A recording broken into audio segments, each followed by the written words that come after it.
Նոյեմբերի 9-ի գիշերը մեր պատմության ամենածանր գիշերներից մեկն էր։ Պատերազմը կանգ առավ, բայց այդ պահից սկսվեց մի նոր իրականություն։ Ինչ էր իրականում կատարվում այդ գիշեր։ Կարող էր պատերազմն ավարտվել այլ կերպ, եթե որոշումները կայացվեին ավելի շուտ։ Եվ ընդհանրապես, ինչ դասեր քաղեց մեր պետությունն ու բանակը 2020-ից եւ 2023-ից հետո։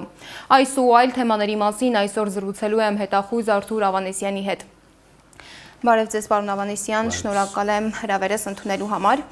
Պարոն Ավանեսյան, որտեղ էիք նոյեմբերի գիշերը, երբ հայտարարվեց պատերազմը ավարտելու մասին եւ իրականում ինչ էր կատարվում ներսում։ Ժամանակ Մարտակերտում էի արդեն։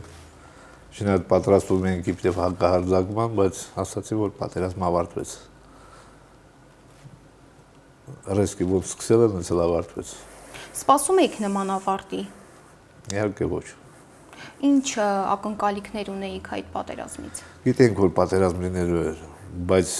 գիտենք, որ այդ շրջանները պետք է հետանք պատերազմով, բայց Շուշիի գործոնը չէինք պատկերացնում, օրինակ, որ կարող է այդպիսի բան լինել։ Եվ կապիտուլյացիա ստորագրել Հայաստանի կողմից, որ պատերազմին չի մասնակցել ընդհանրապես։ Ինչ եք կարծում, եթե այդ փաստաթուղթը ավելի շուտ ստորագրվեր կամ պատերազմը ընթանար, ինչ կլիներ։ Եթե շուտ ստորագրվեր այդ փաստաթուղթը, մենք ահագին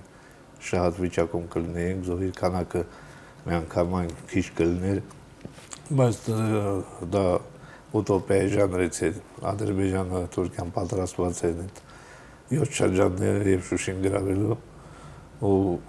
նույնիսկ Տրամփ, Մակրոն, Պուտին առաջիկա որ իրանք փորձեցին կանգնեցնել այդ պատերազմը, մի ժամ է չտևեց դրանց զինադադարները ընդհանրապես։ Նա նպատակ էր ու պայմանավորված էր երևի իրաց մեջ մինչև հասնել իրենց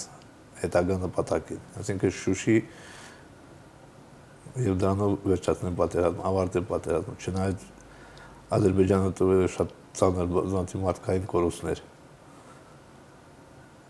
Ինքը չկանգնեց դրանք դիմաց։ Դա է խնդիրը, մեզ ուրիշ մենք եթե շարունակվեր պատերազմը, դա արդեն երևի կլիներ սարդարապատ մի հատ։ Ինչ սխալներ թույլ տվեցինք։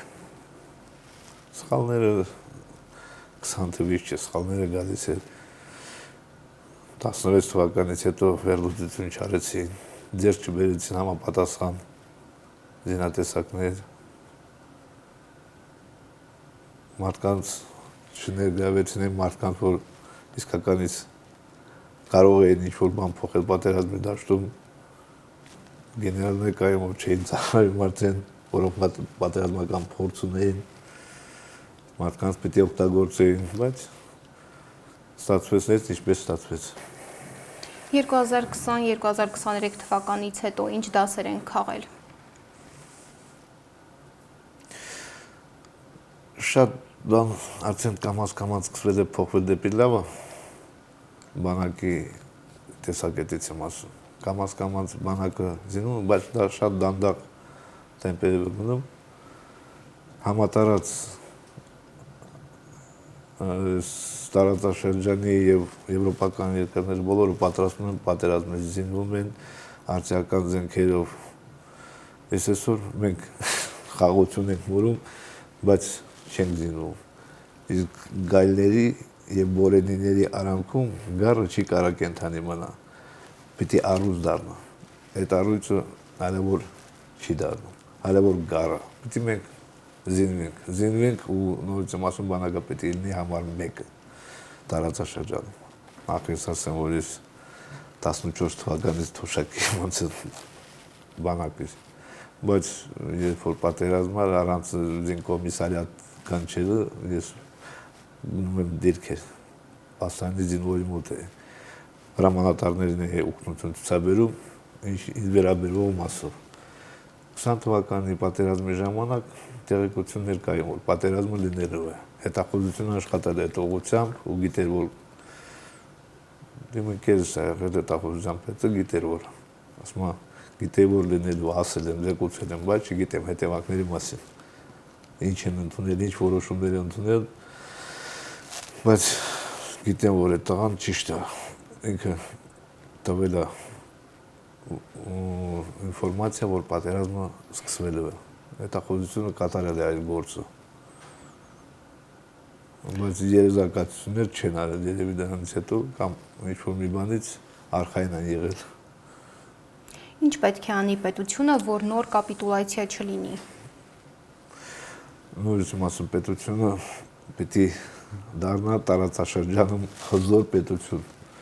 Ամեն ձևի ռեսուրսներ ունենք։ Կարծիքս դաշնակիցների փնտրտուքի մեջ մերոնք երևի սխալ դաշնակիցներ են ընտրել։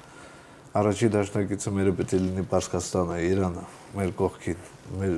տեսակ սանկցիաների տակ ինչպիսի հզոր պետություն է դարել, որ Իսրայելի ձեռնոցան հետո, Ամերիկայի ձեռնոցան հետո։ Իսրայել մենք պետք է համագործակցենք Իրանի ռազմարտունաբերության հետ անպայման։ Ստեղծենք Հայաստանում համատեղ հայ-իրանական ձեռնարկություններ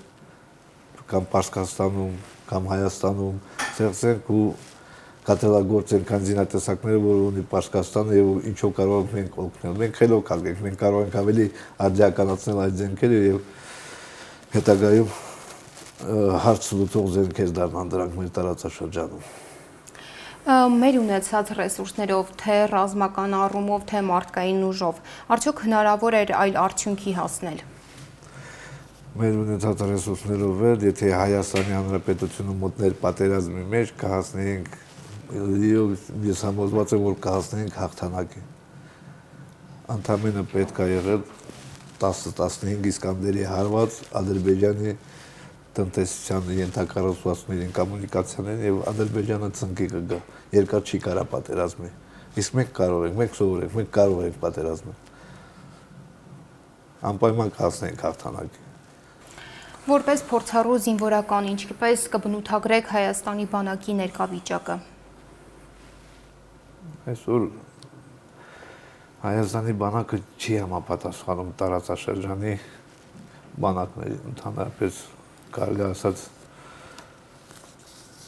երկրորդ, երրորդ տեղն չի զբաղեցնում։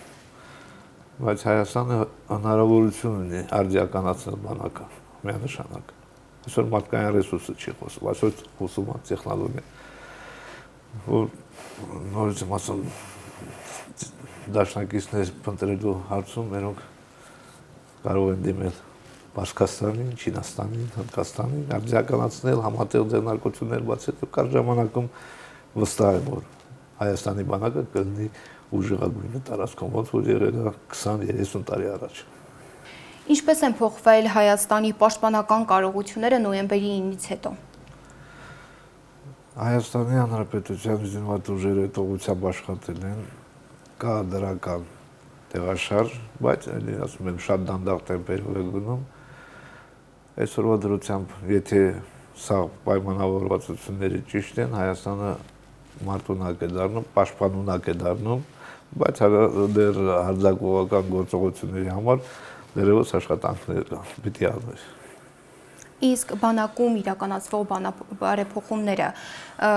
զինվորականների ժամկետի, ծառայության ժամկետի կրճատումը, ռազմական ծախսերի կրճատումը, իսկապես բարեփոխումներ են, թե քաղաքական իմիտացիա է։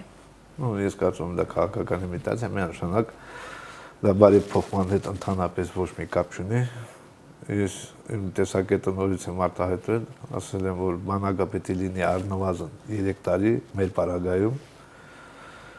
որովհետև ռեսուրսները շատ քիչ են, մեզ պատրաստված զինվորներ են պետք։ Իսկ պատրաստ զինվորները միայն կարած երկարաժամկետ ուսուցմամբ ու այդ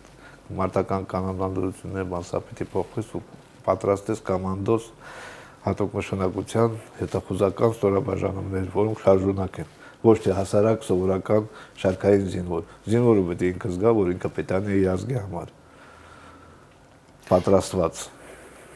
Այսօր, երբ տարածաշրջանում պատերազմները դառնում են տեխնոլոգիական, որքանով է Հայաստանը պատրաստ նոր մարտահրավերների։ Հայաստանը շատ հնարավորություն ունի դիմակայել բոլոր մարտահրավերներին, եթե